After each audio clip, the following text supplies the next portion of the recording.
Same to save the worker church. Hiyan voin sa purang manhang doon ni.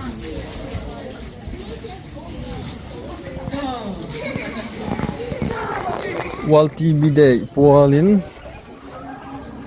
Paris Hall kal sipa lomman kan dong be doon ang village council in mo.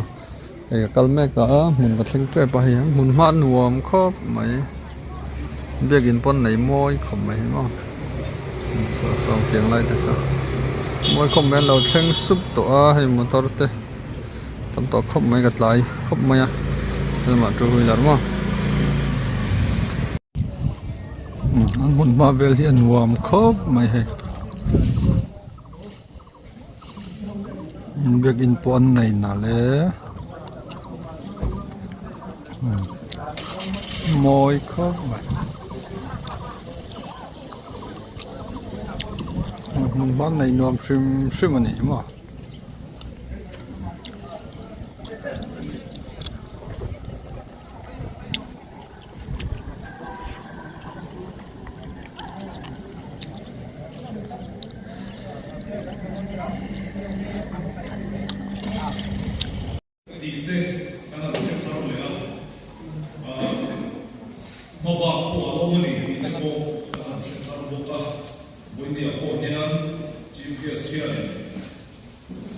PB Mukt Bharat Abhiyan Phase 2 kick-off launching the Winnie program in Canada.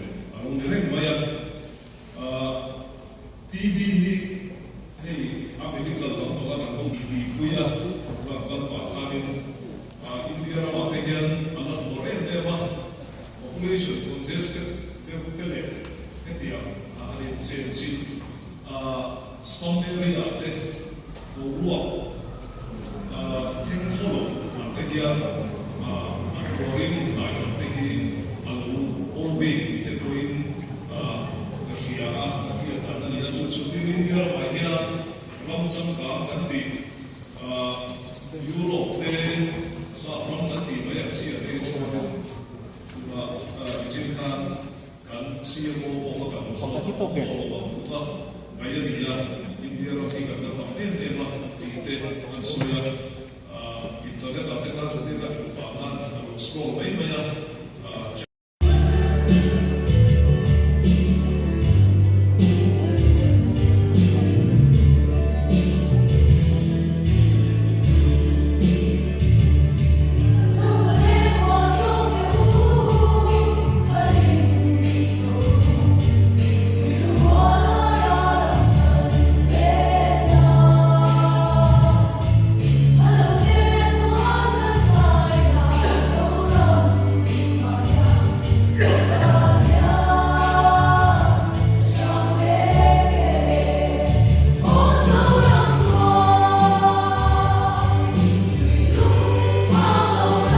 zai thiam re lo na tro